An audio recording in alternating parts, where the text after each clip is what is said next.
So today's forum, we are going to be discussing Wazoku and all of their tools and their platform. They are a UK company, and we have teamed up with Wazoku to help expand our ecosystem and also to add new opportunities where we're mostly focused, or the technology ideation forums are mostly focused on solutions. Wazoku is focused on the challenges, specifically prize challenges, and also to the ecosystem side of it. So they are much further along than we were, and so that partnership was a good match for us. We both have the same vision of connecting all the silos that innovation has created, and connecting those to each other across sciences, across industries. So if there's no questions, I am going to pass this on to our first presenter, Simon Hill from Wazoku. Thank you, first of all, Eugene, for that introduction. For those of you that either missed it or just quickly to reintroduce myself, I'm Simon Hill. I'm the CEO and founder of a company called Wazoku. We are an innovation ecosystem and also hybrid collective intelligence platform. Lots of big, grandiose words. In essence, though, much like this community, what we've been doing for the past coming up to 15 years now is seeking to connect both great problems with great solutions or great solvers on a global scale. The community that we have developed has about 1 million or so people in it from every corner of planet Earth. I think at the last count, it was 191 countries. And I will give you guys a run through and a sort of flavor of what that looks like. We are both a software business and also what we call hybrid collective intelligence. What I mean by that is we have both a human crowd, this 1 million plus people, solvers as we refer to them, also an ecosystem of solutions and SMEs and larger companies that are comprised, that, you know, some of those people comprise themselves of companies, and some of them are just individuals who work out of their back garden sheds, and are brilliant researchers and inventors in a variety of different ways. But over the last 12 or 18 months or so, we've also developed a synthetic crowd capability, building on top of the large language models and the learnings of close to 20 years now of running this large community. We have a pretty unique data set that has enabled us to train an agentic approach to doing innovation that we align with the humans to try and get to the really kind of complex, distant solutions that hopefully can be brought to quite wicked complex problems. So anyway, that's the sort of basic premise. We operate under very similar thesis to this community, but also with an underlying goal, or two underlying goals. One is to try and remove the friction, as Eugene referred to earlier, that exists in both the horizontal and vertical aspects of the broad innovation process, i.e., inside a company, for example, how things become projects, how they become challenges, how they what we choose to invest in, how we then run those programs is often done by such a vast array of different teams and organizational stakeholders that it can be very slow, very expensive, highly inefficient, and quite frequently result in the wrong problem being solved by the wrong people over a very prolonged period of time. And so that's part of the integration that we're trying to do, is to connect together those siloed bits of the value chain that don't often see each other, but equally to connect together the various different ecosystems that might work around the world, again, often very siloed. If we look just at the sort of government and defense ecosystems, just in the US, there's thousands of different innovation labs that are working in silos, working without sharing much of the insights, if any of the insights that are coming, quite frequently working on very similar problem statements, or they've worked on them over the last few years, often with solutions, and yet we quite frequently start from a blank sheet of paper every single time we do it. And so how do we create a knowledge base and a informed, wise platform that and community that can, make sure that we're harvesting the best of what we already have, that we are not duplicating effort where it does not need to be duplicated, and that we're sharing success, knowledge, insights, learning, and failures as openly as possible as we go as well. So the two worlds collided between Eugene and I. I don't know, Eugene, like earlier this year, maybe late last year. I don't really remember. Time passes in a vacuum. And so sometime in the last little while anyway, and we've philosophically come together. I thought for today, I'll just kind of run you quickly through the solution that we have on the platform side, but it will also bring together the sort of the more human elements of this and the more solution and project elements or challenge elements of the type of work that we do as well. This is a piece of technology that we run, but we also sell. And so customers or people that are interested in this from a personal solution perspective, where you want to, maybe build this out for your own company or your own ecosystem, can have access to this. And the overlying goal here is not just to break down friction, but also to try and get the cost of doing innovation to as close to zero as we practically can, and as close to 0 days as we practically can as well. I don't think it will ever be zero or $0, 0 days, but I don't think it needs to be as expensive or as elongated a process as it has historically and still in many cases is. So those are all the underlying bits and pieces. Anyway, I'll try and go as slowly as I can. I have a propensity to speak quite quickly. So if you have questions, or Eugene, let me know. I don't see everybody while I'm talking. Yeah. But feel free to raise your hand or just ask a question above me, right? Like, this is a forum for discussion, not for one-way presentation and dialogue. Great. So at the top level of this, I've logged into a sort of demo version of the software. We have a number of different focus areas. What's most familiar, I guess, to many of you will be the idea of challenges and solutions. Communities are reasonably self-explanatory, as are I think organizations, and these are the assets or the objects that we deal with in trying to identify the right problem statements and the right solution pair matches to those specific problem areas. For most of the last 15 years, and I refer to it as 20 plus years because I actually bought this company. So Innocentive was a business that spun out of Eli Lilly 25, 26 years ago. And I acquired it about 6 years ago as part of the full stack from Wazoku, from the Wazoku business. So we've bought 5 businesses over the 15 years that I've been sort of building this organization. Innocentive is one of those, and continue to build that and to grow that out.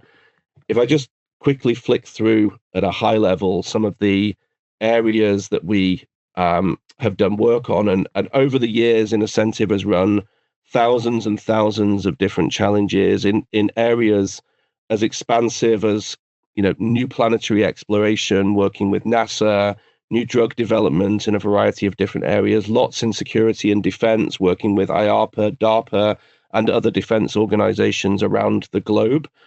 We're very global. Although I'm British, I'm based in Stockholm, and we have businesses around the world, including in the US, that we are actively working with local government, enterprise, and third sector partners in driving it out. Much like the guys I think will present next, we're very ecosystem friendly, right? So we're not trying to be all things to all people.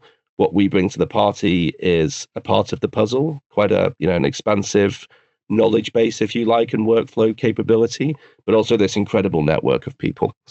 So we first of all start with the idea of a challenge and really framing what the need is that we are trying to solve for. And so in any moment in time, any member of the community will have visibility of live opportunities to participate in these calls, and also in upcoming calls that may be of relevance and interest to them. We segment those, but we also actively seek to encourage diversity of opinion. And interestingly, from that community, just under 80% of the solutions typically come from solution providers, solvers, who are outside of the domain of the problem space that we are looking to solve for. And so that sort of proof point over 25 years that proximity to the problem is often an inhibitor of innovation rather than an enabler of innovation is empirically proven by the 25 plus years and in my case 6+ years of running these open innovation calls out to a diverse crowd. Anyone can join. You have to be over 16 years old. You have to be from a you have to be from a permitted country. If there's any sanctions in place, we restrict people. But equally, we can limit that down. And as I get into this sort of clicking around in this demo a little bit more, I've pulled out examples of what that looks like purely from a US side demographic. But as I said, it's really truly global, the work that we do. In framing these challenges, and I'm not going to spend too much time on this, we take a reasonable amount of time and energy and effort in making sure that the problem statement we throw out is um, is not trying to lead the witness in the direction of where the solution might come from. Back to the point that I just made earlier, that in most cases the solution comes from outside of the domain. One of the things we typically do when trying to do innovation too often is bring our own biases of where the answer may lay, even in the very early stage of writing out the problem statement. And so we are very skilled at writing these problem statements with a degree of abstraction, a degree of anonymity where necessary for the thing that we're trying to solve for, to bring the most unlikely solution provider to the mix. And all those solution providers are anonymous at source. And so we don't know who they are, where they're coming from. And some of the most successful of those, as I've said, if you were to look at their resume or their profile or their age or where they're coming from, I had a great story of a 16-year-old from Romania during COVID providing a solution to the DoD, as it was at the time, that would never, ever have got through any level of filter or screen purely of who that person was, a 16-year-old student from Romania. Yet their solution was the best solution, right, to the problem that they were seeking for, which was a extrusion-related challenge. It was their degree specialism. Maybe they weren't 16, maybe they were 18. Either way, they were young. And that anonymity enabled us to open that up to different people. So we publish these challenges. We help with the work with the drafting and crafting of those challenges. And this is work that we do as we talk about this partnership, more things that we can bring out. And those are run over a period of time to the world. I'll get into what that momentarily, what those look like. People then bring back solutions to those. The solutions are private at source. And so these solutions that I'm showing you here are all sort of solutions that have been approved for more general public sharing. Again, somewhat akin to the approach that this community takes as well. And so there are pre-approved solutions that will have come in probably in response to a challenge, but are also available for commercialization into other domains and other areas. And we have a set of agentic capability that matches those, both in terms of a search, but also if any problem statement, any challenge is thrown up, these will be matched as a potential solution to those challenges as well. So back to that point around not starting from zero every single time we try and do an innovation program, this will be mining, 25 years and hundreds of thousands, if not millions, of legacy solutions to be able to make sure that we don't start from zero and that we can pull through the most likely solutions from time and only get into new invention and new discovery alongside that sort of not starting from zero mentality.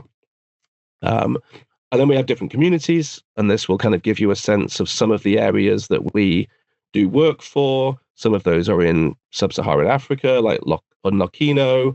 We do work with big brands like Starbucks and are currently helping them with the piece of R&D looking to try and find a new environmentally friendly, compliant polymer for the Frappuccino cold cup, as an example.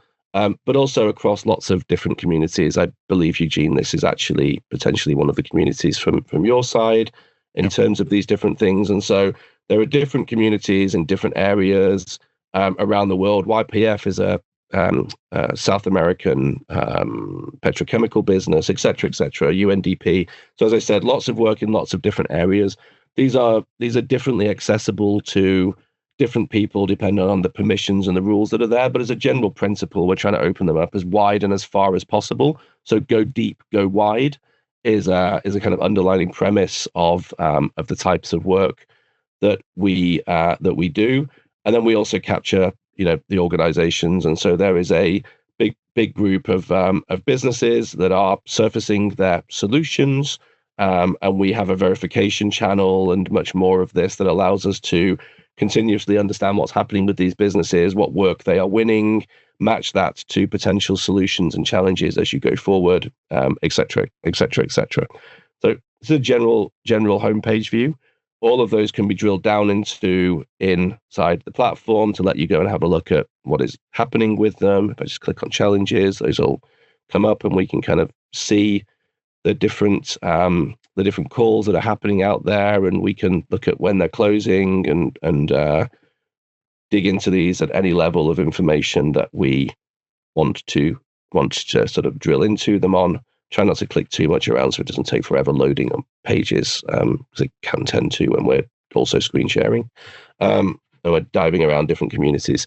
So in this instance, there is a simple workflow, a simple call, whatever this is asking about. People come.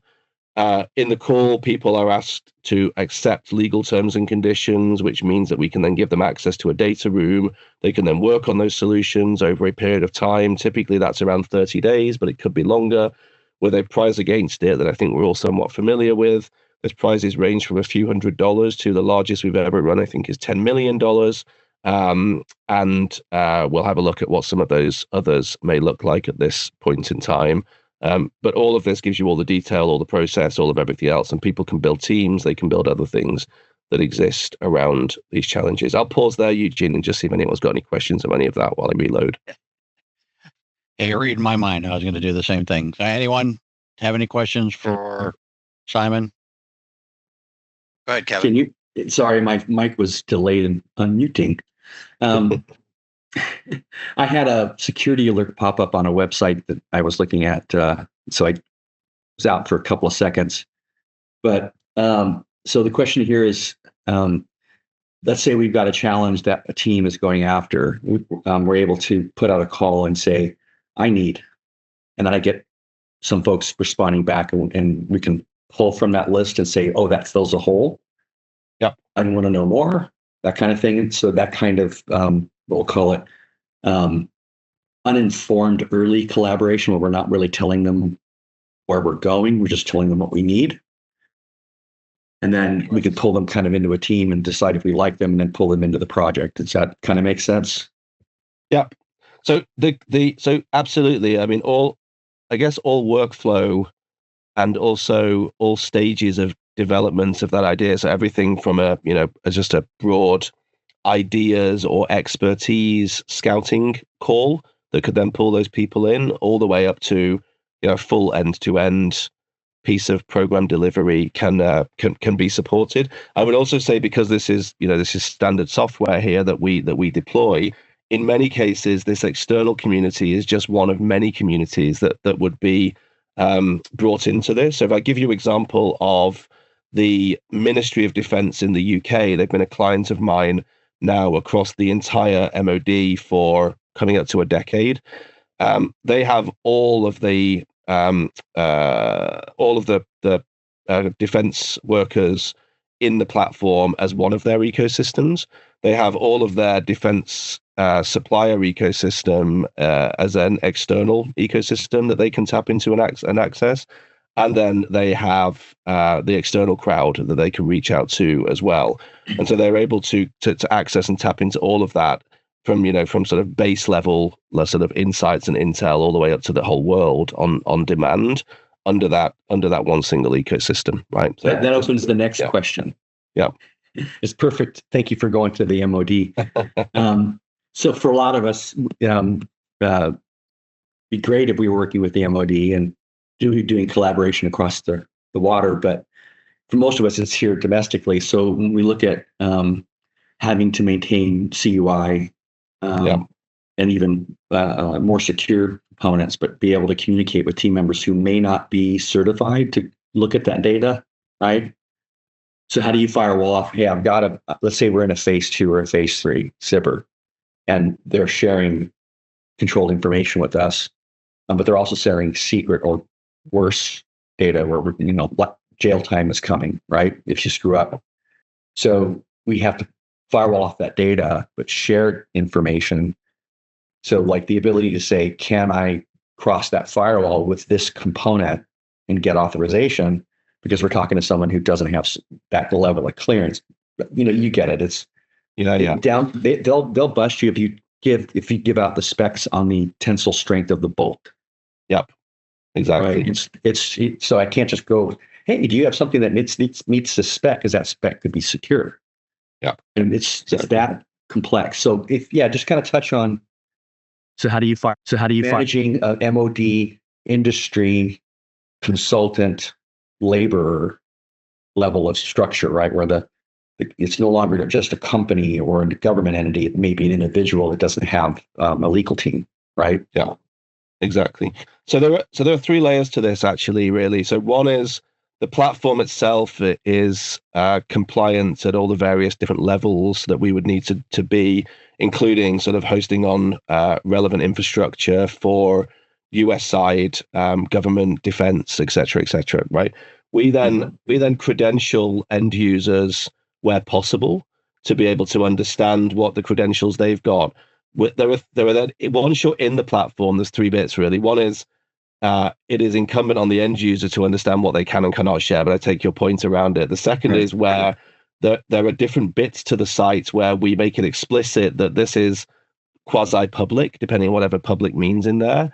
And these are areas where you should only share more secure information in these contained parts.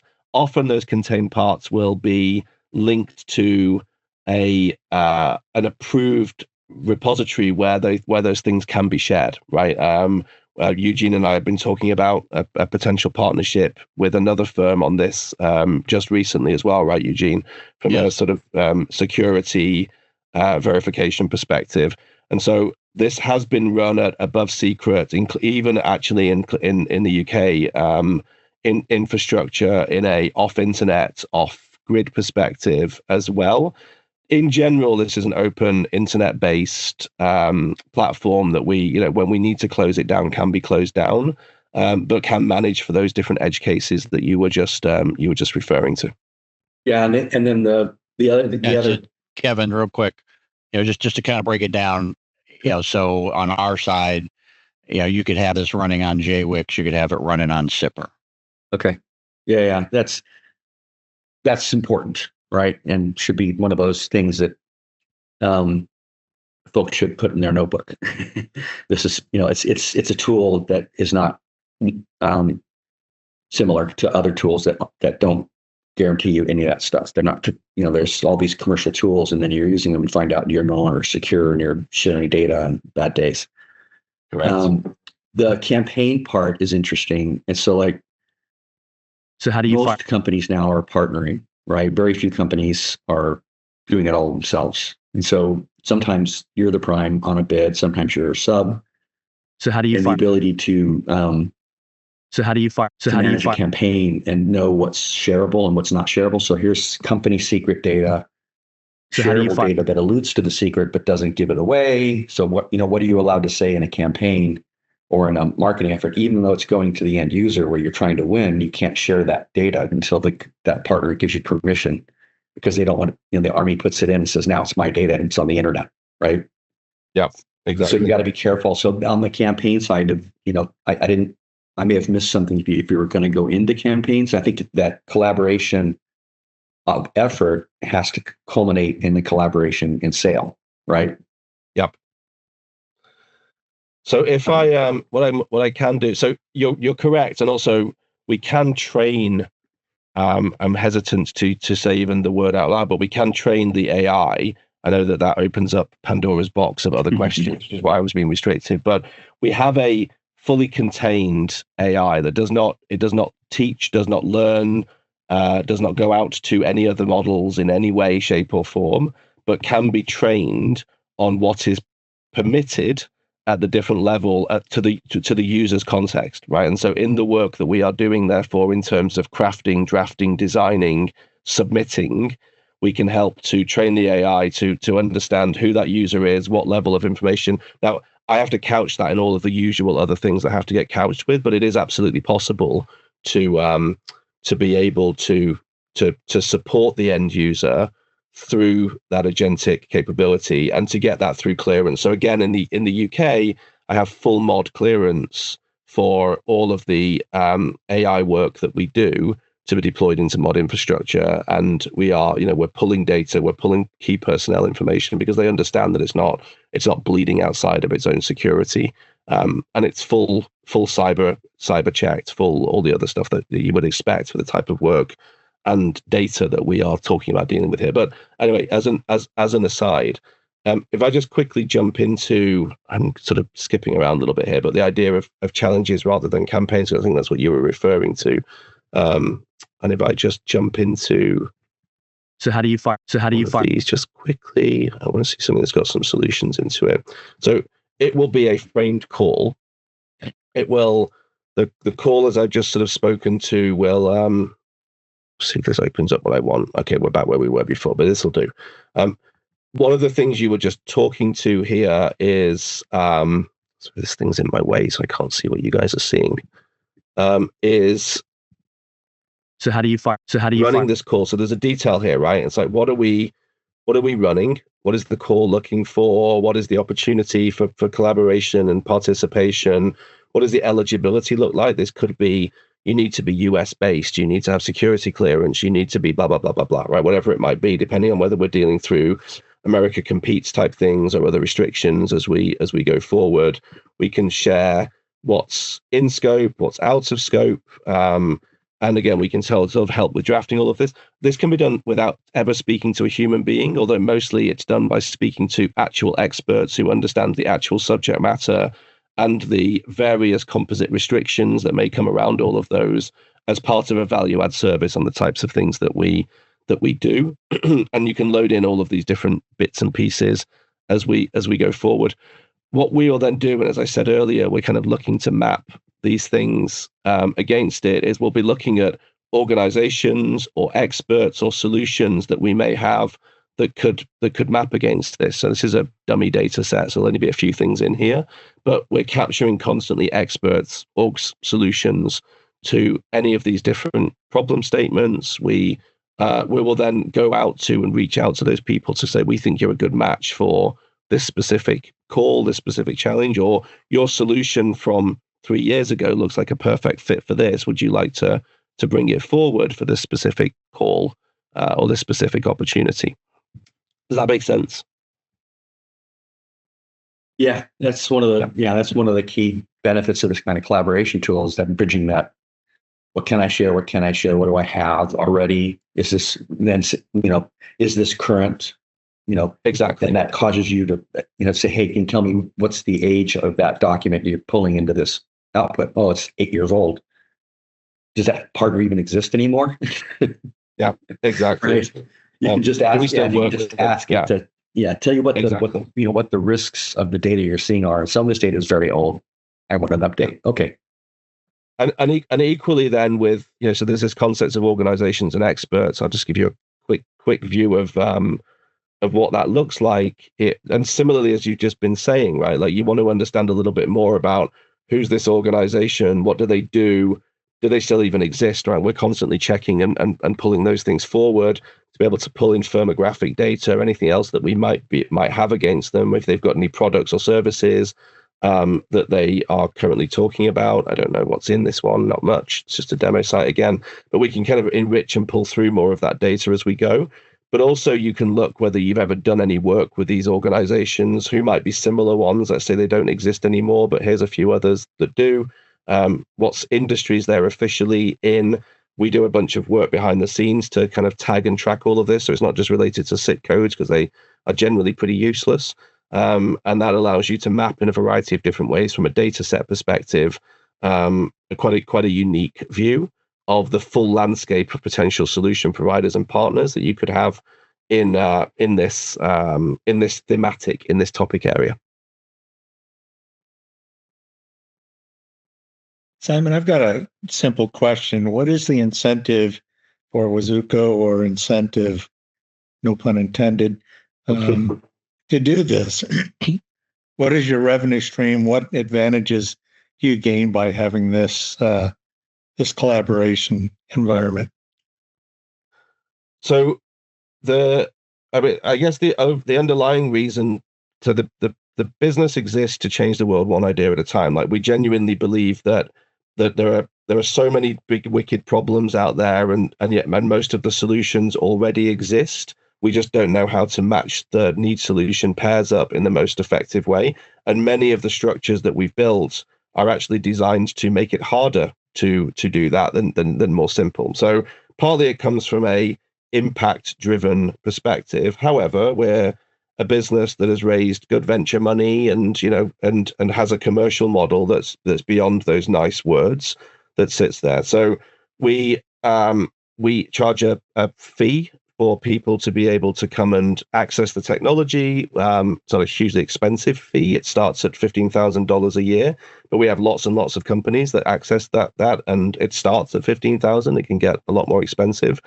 But we also then provide services on top of it. A lot of those services come through us bringing in these ecosystem partners, right? So if we help a firm get into a commercial opportunity, then we may make some money from that side. If we help experts to come in, and we handle the risk, right? So you don't have to go sign contracts with each of these different businesses off the bat. You can use us as a back-to-back sandbox for being able to bring in and trial those organizations, and we charge service fees as you would expect for them to be able to sort of backdoor through our MSAs and our contracts into these organizations. And so it's kind of multi-layered how we make our money. On the flip side, we just act as a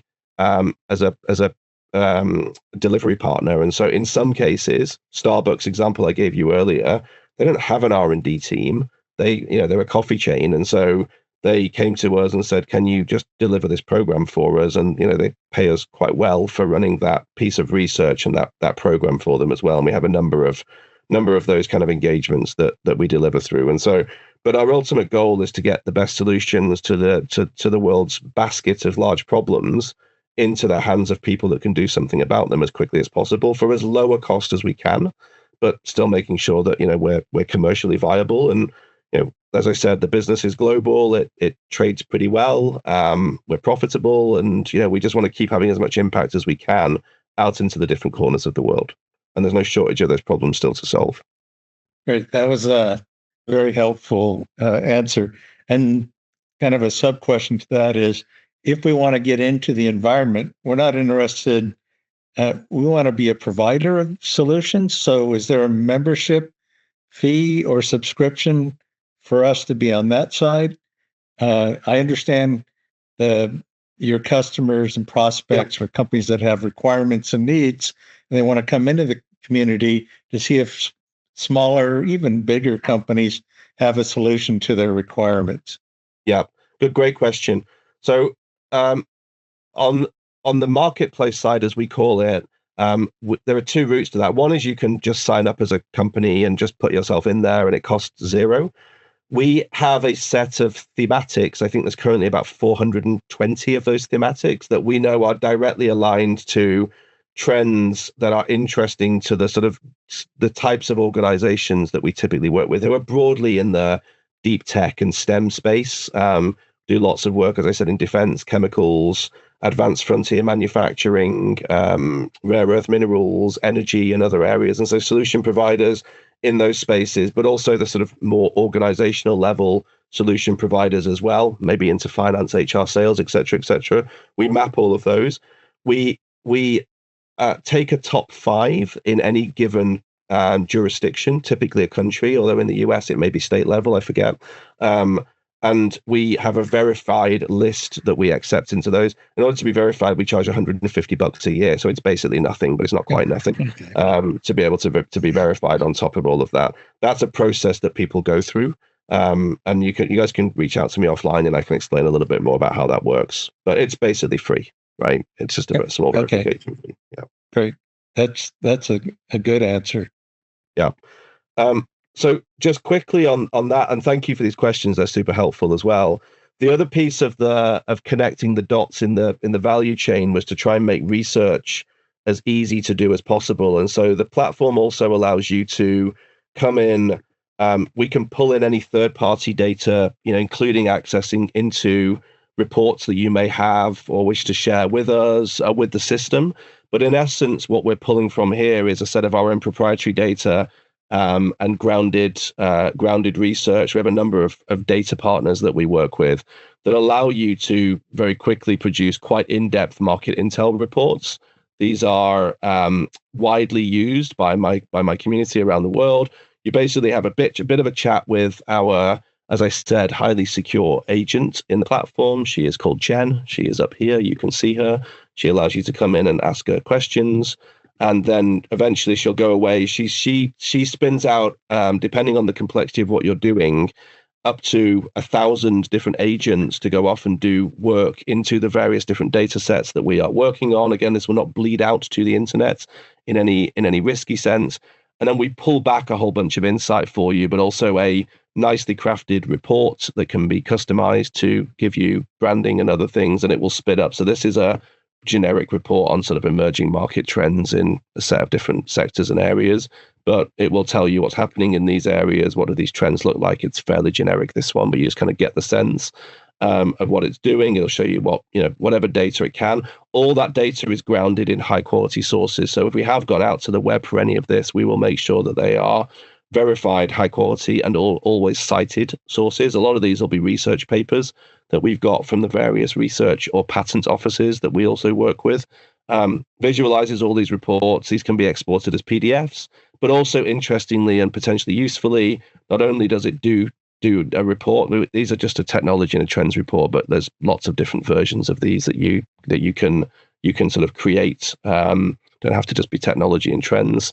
But within those, what it will also do is it will parse out the relevant organizations and experts that are cited in any of those different papers. And if you find them useful, you can just add them back into the ecosystem part of what we were looking at earlier, and it will go and pull through a load more information that it's got to support on those. And so I can see organizations and experts, if we've got any related to these different areas. Similarly, from emerging technologies, it will pull out those different pieces. And so we're trying to synthesize this around, as I said, knowledge not being in multiple different systems that can't be learned or accessed at any point in time. This will then do analysis and perhaps show you where you might have gaps in your current innovation stack or your current R&D stack, and suggest maybe that you want to run particular innovation calls or a campaign to look for providers or whatever else it might be, right? We're just trying to join up as much of this process and this stack as we possibly can. And it also runs a bunch of analysis for you, so you can look at short, medium, long-term trends that might be happening in these different areas and where the maturity growth curve is on those. And you can start to query these. And again, there's a lot more data that we can pull. This is again just a demo version that we can pull to give you greater, deeper insights into any of these different areas over different timeframes as we go forward. Any questions on any of that?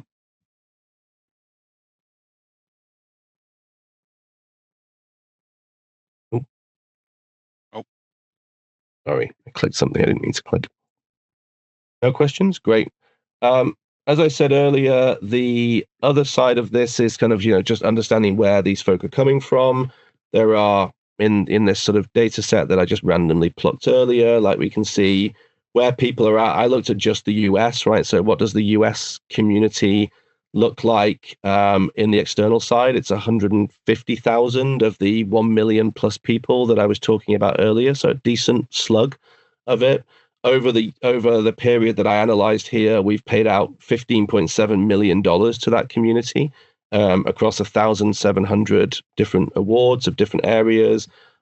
These will all be from the US, but these are all the different people. So in here, somebody has made $1 million over that period of time, and quite a few others have made a reasonable slug of cash over time. So these are people that have come in and brought solutions and received payments for those solutions. We handle that whole process, by the way. So there's a payment mechanism. People have a wallet with us. We make payment to them. We verify that the IP that they're bringing forward is their IP, so that it's kind of securely handled and there's not IP risk that comes through all of it. And we sit as the middleman between those different things as you go forward. So yeah, just a bit of data on what the US side looks like, but this could be any country in the world. We could sort of drill into this and understand more about what is happening, what the community looks like, et cetera, et cetera. Yeah. I think there's a question from Brian. Yeah, go ahead, Brian. Yeah, I followed everything very closely. I think it's pretty neat stuff. I'd suggest that maybe some cross ocean collaboration to compete in some challenges. Like the Central Florida Tech stuff. And I bet there's a bunch of stuff over in England that we don't know about. Yeah, we're already tied in with the Tech Grove. So we've posted. We're running the Guam challenge, the Guam Tree Snake challenge, and the Army Training Burst challenge. Yeah, and not only to the UK, so that'll be thrown out to the global community. 191 countries, 1 million plus people. And that community grows all the time, right? In most of the challenges we run, it's about 50% of the folk, 50 to 75% of the folk are in the community and 25% come in new. Seeing that through the various channels that we push out to and the various work that we do to identify new experts in those different areas. So thank you. And again, if anyone, I put my LinkedIn in there. My email address is just simon@wazoku.com if anybody wants to reach out across and understand more about what we're doing. The plan is now that we will create this as a community for this community, that we will give access to specific to be able to store any solutions that we approve and or that Eugene approves and wants to bring through. Those solutions can, as I just said, be publicized to the broader network. That I have a global suite of customers that at any point in time could be looking for those solutions, and so it's quite a good way of just ensuring that from an AI search inside the platform that you are discoverable. For that $150 that I was referring about, that's not Eugene's charge. That's to push into my global backbone. But the idea really here is to open this up as an asynchronous community beyond these sort of synchronous, i.e. live events that we do now, to mean that we've got 24/7, 365 place to go to be able to post solutions, discover solutions, look at the challenges that are coming up, share information with each other, et cetera, et cetera. We are just building that out at the moment, and then hopefully over the summertime we can start to roll this out to everybody under Eugene's stewardship and watch.